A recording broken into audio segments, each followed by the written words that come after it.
Well, today on the channel, we have got a huge jam-packed episode. We got hikers that got stranded. We got a hiker that is not hiking his thru hike this year, I think. We've got hikers that are coming into trail towns and are going to give us a report on how those trail towns are doing. It's a jam-packed episode, so let's get rolling what's going on. So the folks out there that are on trail report again, we got Marcus.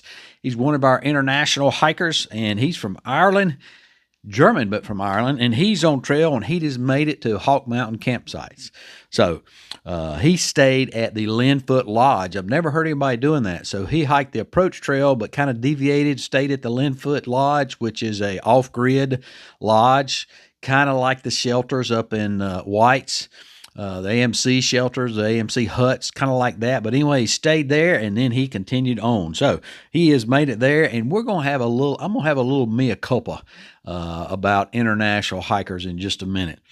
And then we got Mike. He reports from the trail and he sends in this video. Hey Ramdino, this is Mike reporting live from the, not dead yet, as I said live, from the Appalachian Trail. I almost forgot. Anyway, it's raining fiercely out here. The wind has been unbelievable. I'm in a Haven tent. I've lowered it almost to the ground. It's performing great. Man, I'm happy. You know, this is better than a roller coaster ride at Six Flags. Just up and down. Literally, I've floated up and down a few times. It's been an experience. If you want to venture, follow me on the Alpha Vegan channel, because I don't get off trail for, you know, little things like a wind and rainstorm that everybody's hunkered down at the shelter, or, you know, there's nothing wrong with that, and I think you should, you know, if you should. But if you want a little bit of adventure, you know, you might want to tune in here. I've got more videos up from the fierceness of the storm last night. Like I said, it's still bad, but I mean, it's nothing like what I experienced a couple hours ago. Love y'all. Hope you're doing well. And thank you for the shout out. He looks like he is snug as a bug in a rug right at home in that storm. So appreciate that, Mike. And then we got Tie-Dye. Tie-Dye has made it to Fontana. That is awesome. He is probably in the Smokies right now as we speak, and he sends in this video. Greetings, Ramdino and all your viewers. My trail name is Tie-Dye, and I have made it to Fontana Dam on day 16. It's been just an absolutely terrific journey. I've had a wonderful time. A little breezy and cold at points, but it's been just a terrific journey, and I've met some amazing people.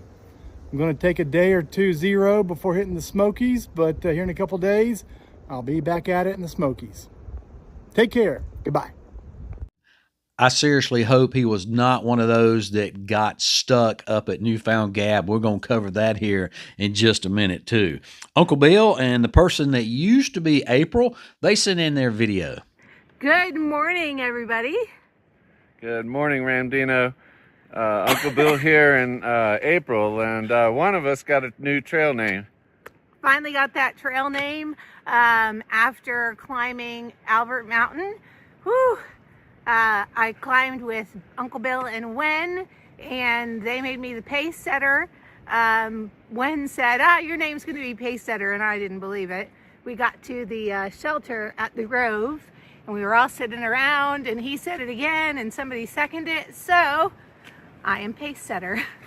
So we left Franklin this morning. We waited out the low pressure system yesterday, and it wasn't too bad in Franklin. And hiked out this morning, probably with about 40 people from Winding Stair Gap. And Pace Setter and I are now almost at the top of Seiler Bald. So look at that beauty. There's our update. Have a good day. Have a nice day. Bye. Congratulations, Pace Setter, on getting that trail name. That is awesome. And Fancy Pats and Curious George are now +1, and they on their Bama to Baxter, and they are on the Benton Mackay right now, and they're coming into Springer within the next few days. They sent in a video. Hey Ramdino, Fancy Pants, Curious George, and Fifi coming at you with our weekly update. Yes, Fifi is our new family member. You can find out the story behind that on our YouTube channel, Hiking with Fancy Pants and Curious George. So we expect to arrive at Springer tomorrow. Our leg on the BMT is just about complete. Today it's really cold and raw, so I'm going to keep this pretty short, but trail conditions have been good. Necessary to pay attention to water because it is scarce on some sections, but if you are in tune with far out, then you should be good to go. Anyways, short but sweet this week. We'll check in next week with y'all. And then Dutch, he sends in his video from Spivey Gap. Hey Ramdino, this is Dutch at Where is Dutch? It is March 5th and I'm headed to the Spivey Gap. I started at Springer Mountain on February 1st. So I just want to give you a quick update about the trail here. So Ramdino, this is probably about the 8th or 9th swath that I have gone through. But this is probably the biggest one. This is just amazing how many trees are down and how many cuts the trail maintainers have done. There's hundreds and hundreds of trees just in this one area. There's hundreds of trees that have been cut through and we're able to walk through at a pretty good clip. There's only been maybe 1 or 2 trees that are recently fallen that you have to go over or under. But this is just an amazing job by the trail maintainers for all these cut-throughs that they did to allow us hikers in the 2025 season to come through here. So hope this helps you out, Ramdino. Feel free to edit it. Talk to you later. This is Dutch signing out at Where is Dutch? Dutch, I really appreciate that. That is probably our first real video, real shot, real update from the trail of the trail conditions in the devastation zone from Hurricane Helene. And that is amazing. The work that the trail maintainers have done in through there, huge kudos to them.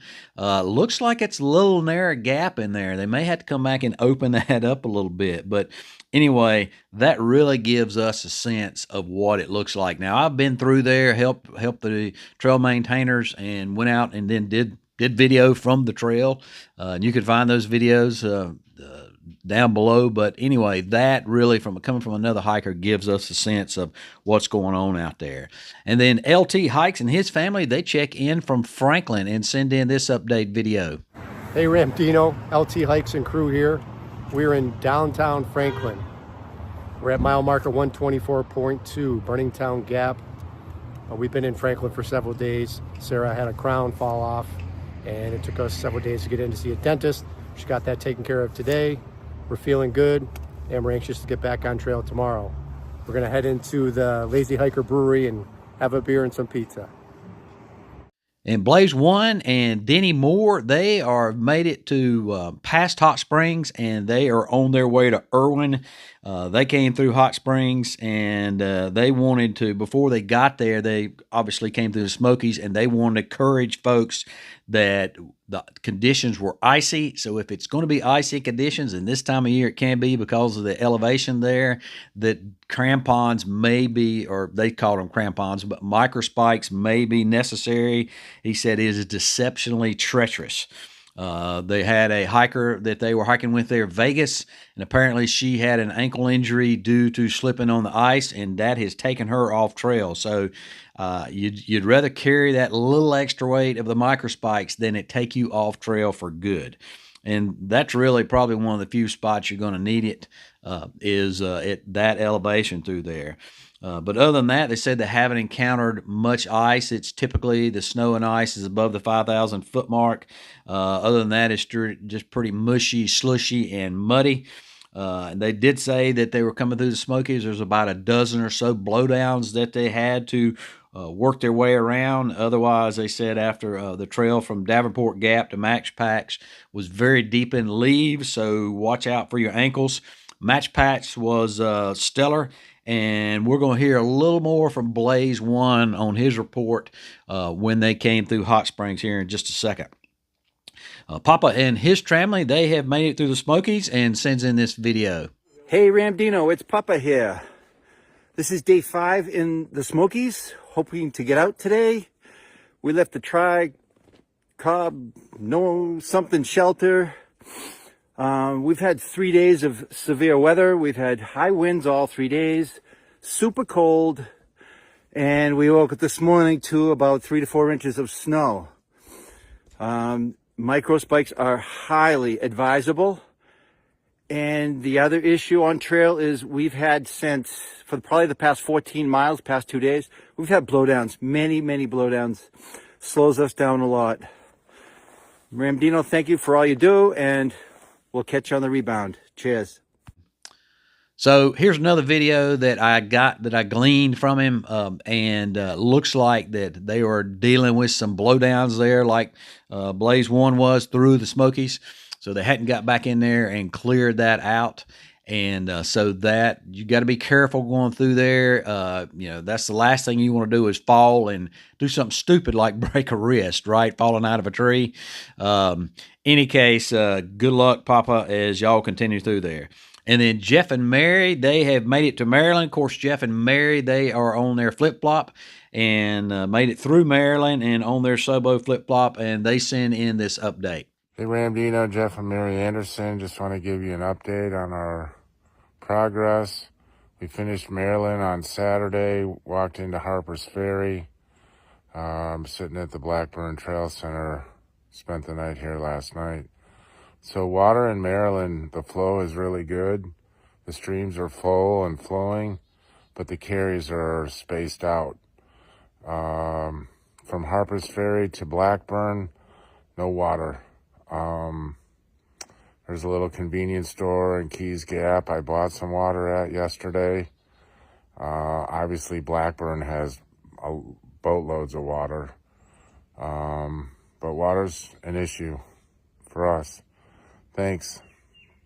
Straps OG and Boston, they check in from the Smokies. Hey Ramdino, it's us three again. We're up here at Charlie's Bunyan. We lost 3 days in Gatlinburg because the Newfound Gap road was closed. But we're on the trail and moving forward now. Thanks.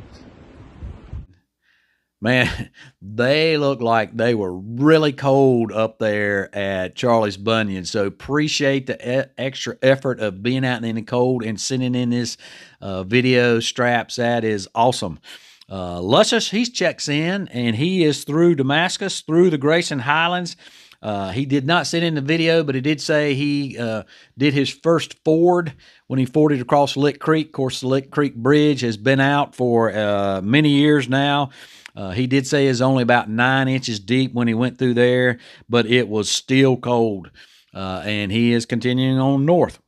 And he has passed the quarter-way tree, so that is awesome to be a quarter way to Katahdin. Congratulations on that, Luscious. And then we do have one thru hiker that got off. So Titanium has gotten off again. Looks like it may be for good this time. He had gotten off and then got back on, and now he's gotten back off again. Apparently, he had an old injury that cropped up and has just continued to flare up, and it's not something that right now that he is able to deal with, particularly this early in the hike. And so he said that he did not want to get out there and risk having to be calling for a rescue, because when you do that, you put the rescuers in danger as well. So appreciate him thinking about other folks out there. But in any case, sorry to hear that, Titanium. Look forward to what you got in store for us next.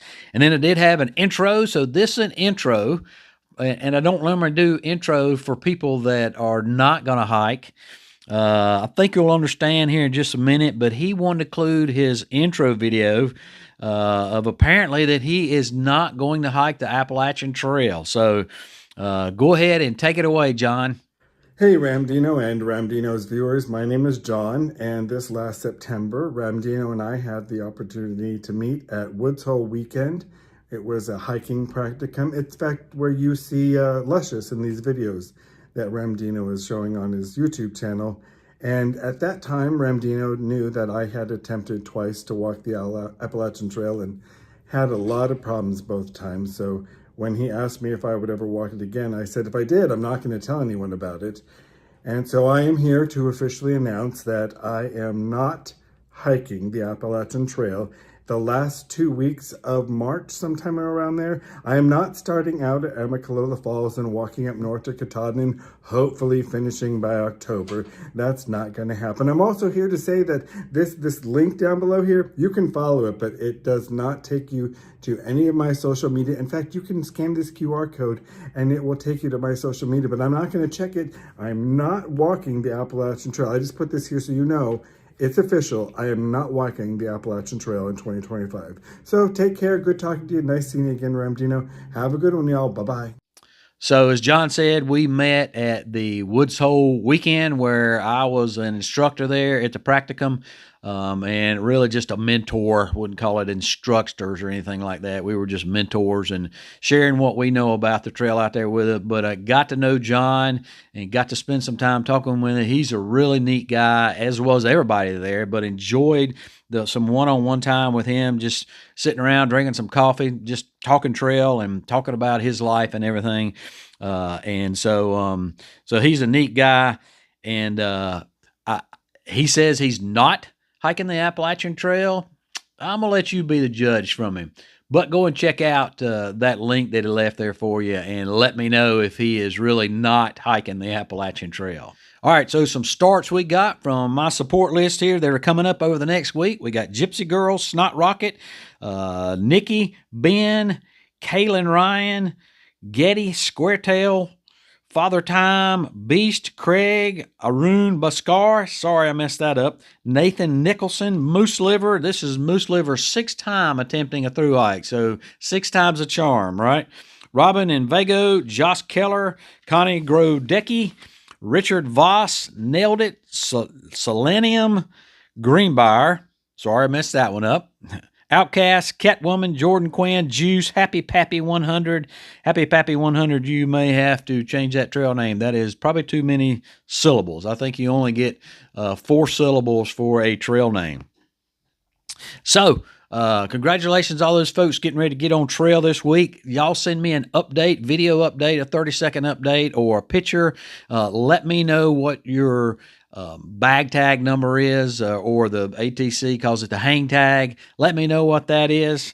And when you get there, it kind of gives us a good indication of who's out there on the trail, but they also give those hang tags out to section hikers, and they don't differentiate between whether you're they don't change the numbers just because you're a section hiker. So section hiker may come in and get 775, and then a thru hiker may come in and get 776. So it's not a perfect indicator of who's out there on trail. Plus, they don't start giving those out till February 15th, which of course people have already gotten on the trail before February 15th. So, but it does kind of help out, just give us a little bit of data points out there. But registrations have increased, as is typical. We've also gained one more day of maxed out trail. So last week we were at 4 days of the trail being maxed out being more than 50 people on the trail in one day. Last week we were at 108 plus. And not everybody registers for the trail. So that's just based on the registrations. But we did, looks like on April 1st is going to have 73 people, and that will increase between now and April 1st. That'll be starting out there. So, but in kind of give you a indication, so that's 5 days, kind of tell you how that compares to last year. By now, we had 10 days of people that the trail was maxed out in 2024. So registrations, again, like I said, are up. We had a total increase of 181 Nobo, 7 extra flip-floppers, and 1 extra Sobo. So that brings us up another 189 folks that have registered since last week, from 2,335 to 2,524. Still trending down from our high point in 2022 by about 900 hikers. So 900 is a pretty big percentage there out of 2,524. Bag tag numbers we had to this date, so we're somewhere around 800 right now. And in 2024, by this time, we were around 900 bag tag numbers.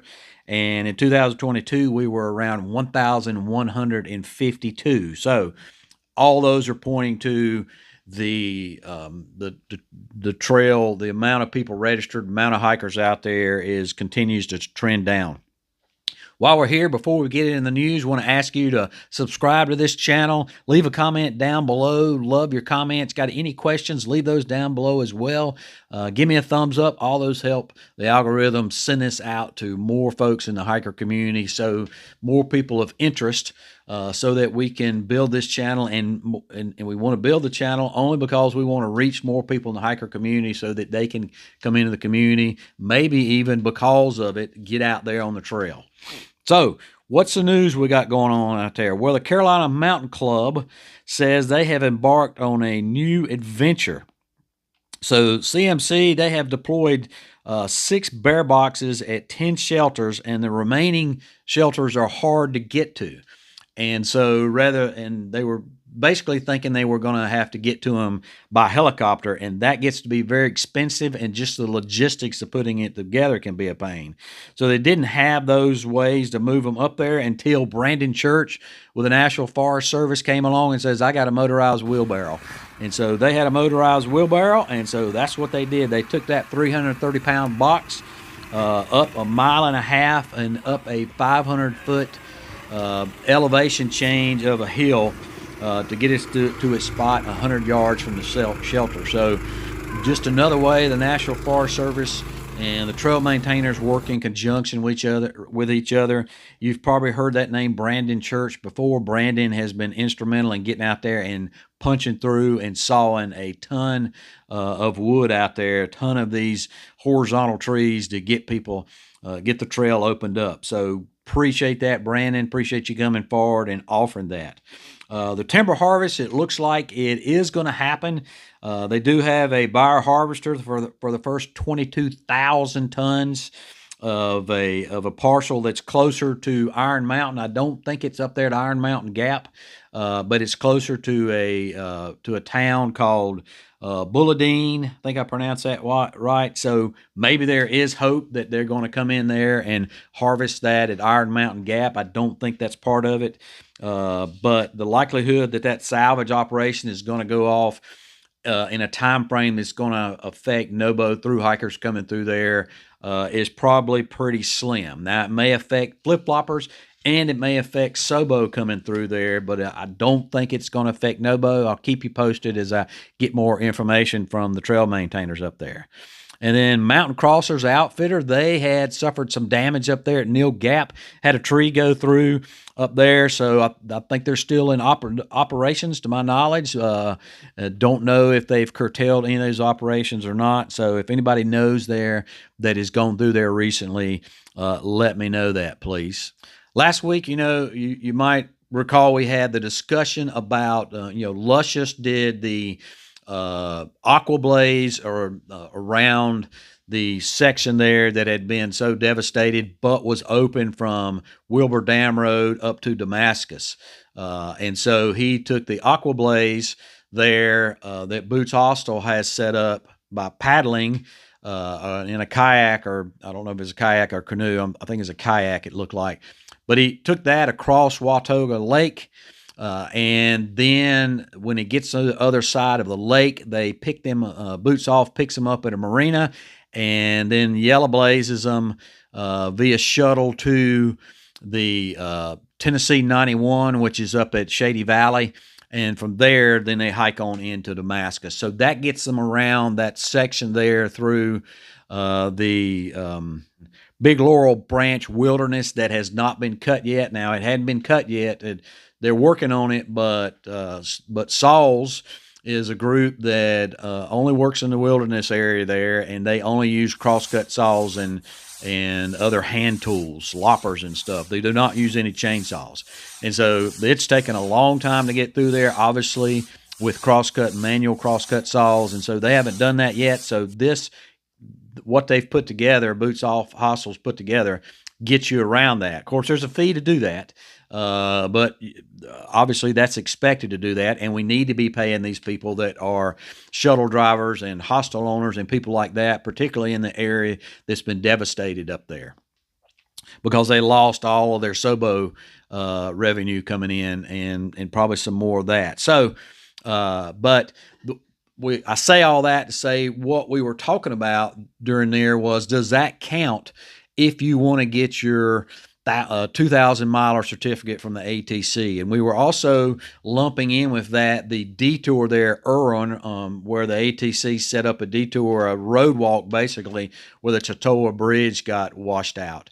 And that's a very dangerous road walk. And so they've put that together rather than a ford across the river or a ferry across the river. That river's probably most of the time too swift for a ford.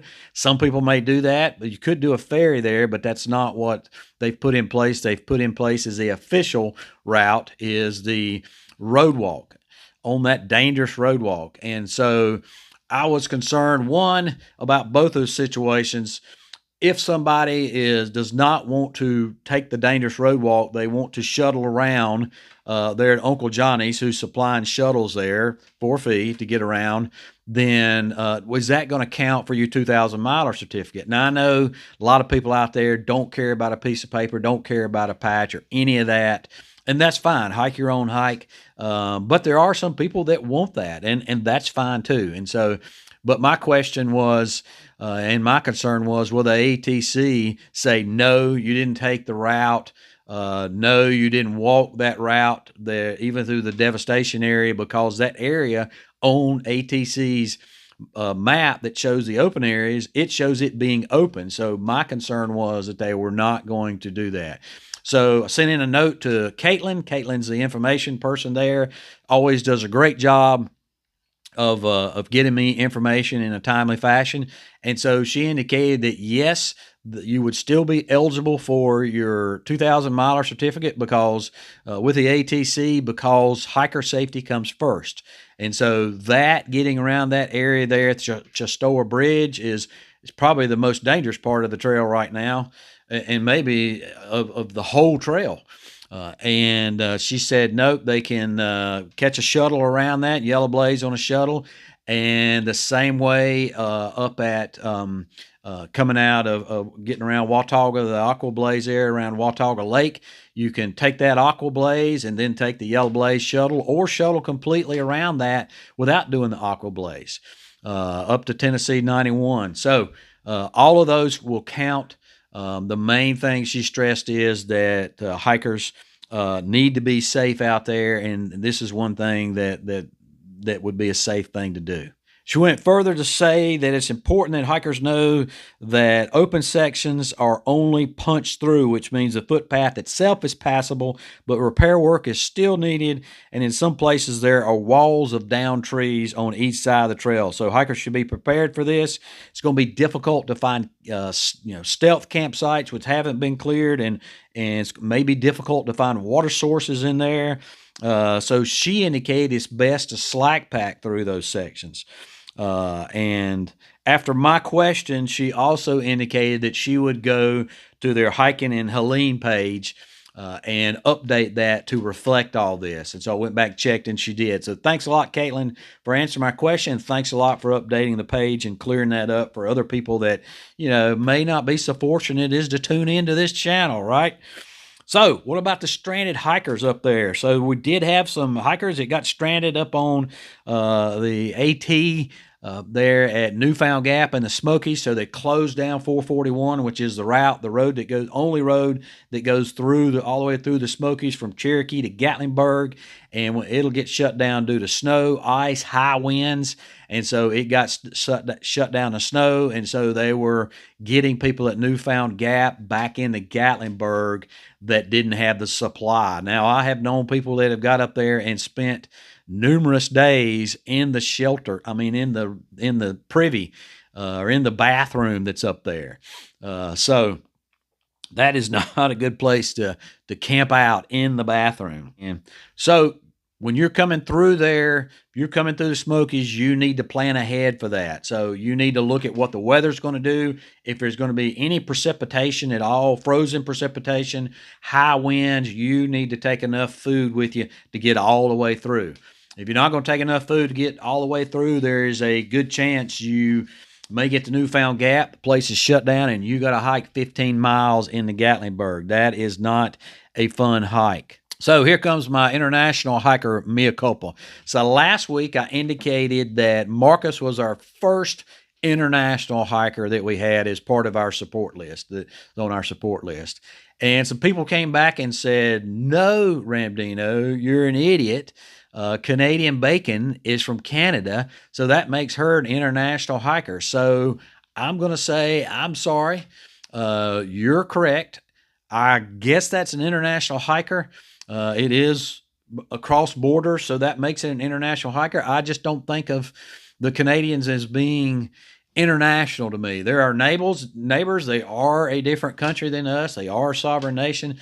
But I just, because of their proximity to us, when I think of international, I think of something across the big pond, right? Something across the Atlantic or Pacific Ocean. Don't think of Mexico as international or Canada, but it is. And so that's my bad. Hope none of my Canadian friends out there took that as any kind of slant against them. Nobody has come and said anything about that. And my Canadian friends are still sending me text and emails and stuff, still chatting with me. So appreciate that, you guys from Canada that didn't take that to heart. Whispers, our northern correspondent, he typically reports in on what's going on up north, particularly the whites. He says it looks like winter has broken. They had a big warm-up last week, going to have another one this coming week, and so the trails where they were snowed and iced over are now turning to slush, and a lot of places where the slush is not frozen over, and you step in it, and your foot goes through the slush because it's not enough to support you, so you're post-holing, but now you're post-holing down into nasty, wet, liquid slush down below you. So that could be a mess walking through. We don't have anybody that's, through hiker that's up there right now that's reporting in, but we got other hikers on the trail. And so I give that information out for other folks that are hiking out there on the trail. We do have a potential government shutdown on March 14th. So that's probably not likely. It looks like it's, what's going on in D.C. It's going to go through. We don't need to get political here. Just saying, just giving you information. Looks like it's going to go through. But I do want to mention this, that if it doesn't, then national parks are going to be closed. They'll shut down National Forest Services. I mean, they're going to close them. There's no gates they're going to close them, but they'll put up barricades on the roads going in the national park areas like the Smokies and the Shenandoahs. But on the trail, they'll just put up a sign or something like that. It'll say it's closed, and if you go in there, they could fine you. Or they could, they can fine you. I think it's like $5,000 or 30 days in jail or something. That's not happening. Nobody's done that. Not telling you to go through that closed area at all and ignore that. Just telling you that if they've shut it down, there's nobody out there and nobody working. So there's nobody enforcing anything, right? But still not telling you to go and walk across a barrier that said that it is shut down. And then I had an interesting tidbit that came from Bear Hang, and I already talked about that a little bit, but Bear Hang was a 23 Nobo thru hiker, and he's the one that indicated to me that about the bag tags down at Amicalola Falls, they're not differentiating between section hikers or thru hikers. He and his son went down there, and they gave them a bag tag. They still had to sit for the classes. But they were number 755 and 778. Doesn't know why they weren't consecutive. That doesn't make sense. And that just tells us though that since they're not differentiating on the bag tag numbers, then that's not a super great indicator of how many people have stepped off. So we take that with a grain of salt. It's better than nothing, but it's not perfect. If we're wrong about that, then somebody from the Georgia Appalachian Trail Club, please comment in. Matter of fact, go ahead and comment in anyway and let us know what the deal is with that, just so that we know out there. So I mentioned Blaze One's going to give us a better update of what's going on in there. So he gave us a pretty detailed report of Hot Springs. He said when the hiker bubble gets there, it's going to be tough. He said that Elmer's is open, but he is open on only has a half dozen spots for hikers. So that's considerably smaller than what it's been in the past. He only has one washer and dryer. So, and I don't think the laundry, according to him, there's a laundromat in town. So that could be an issue for hikers, wanting to wash clothes. Because typically you're really coming out of the Smokies, and then once you get to Standing Bear, they don't have a washer. They do have a dryer that doesn't work very well, according to Blaze One, but they don't have a washer.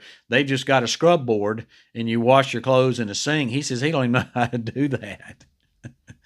But so you know, and then they don't have they don't have bathrooms there. They just got porta potties. I'm not sure if they have showers there or not. At Standing Bear. Somebody leave a comment down below if they know. But they don't have a flush toilets. They just got a privy, and so people get there. It's a little rustic, and they're kind of expecting to get something more when they get to Hot Springs, because that's the next town up. And Hot Springs is still hurting up there, so there's not a lot of stuff to eat. There's the diner and one other place to get sandwiches in town. I think he said it was the Hillbilly Market. And so other than that, there's not a lot of places in town. He said that he thought they might be bringing in some laundry trailers when the bubble gets there, but he's not sure about that. He kind of heard a rumor about that. He did say the Dollar General's open for a pretty good resupply. He did want to put a big shout out to Hemlock Hostel. So Hemlock Hostel is trail north of one day trail north of Hot Springs, about 16 miles.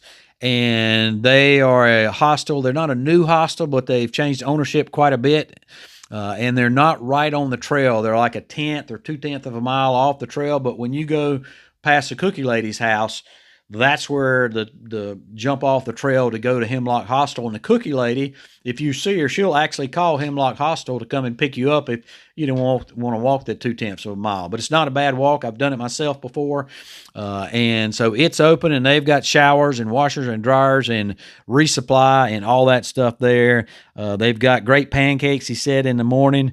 So he said it was very much worth it there. If you couldn't find a place to stay in Hot Springs, then because Laughing Heart is closed to hikers, so the trailer, I believe, is still open in Elmer's, but he's at reduced capacity. So I don't really think that leaves too much of anything else. So Hemlock Hostel would be your next shot up there. And then on the other hand, Luscious, he gives a much rosier picture of Damascus. So Damascus is after Hot Springs, of course, there in Virginia, right after you cross the Virginia line. He said that most everything is open in there. We even have what's not open, he feels like is going to be open by the time the bubble gets there. We even have some new people, new businesses that have opened up in there. So listening to him, it sounds like they're in pretty good shape. The diner's not open yet, but he felt like they were going to be open pretty soon.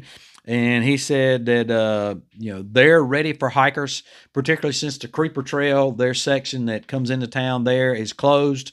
The Creeper Trail on down the trail is more toward Abington, is open, and the bike business there will shuttle you to where you can get on the Creeper Trail, so they'll help you out with that. But still, they are looking for the hikers to get in there and spending their money and helping those people get back as close to normal as they possibly can. So good to hear. Damascus is further up the trail, as I said, so they got a little more time for everything to get together.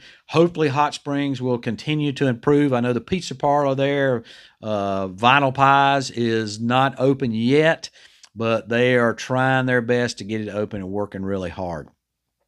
Folks, go check out this playlist over here. This is everything, all my 2025 updates. So if you've missed something, you can go back and you can find it right there in that playlist. That's all I got this week. As always, appreciate you, and we'll see you out there.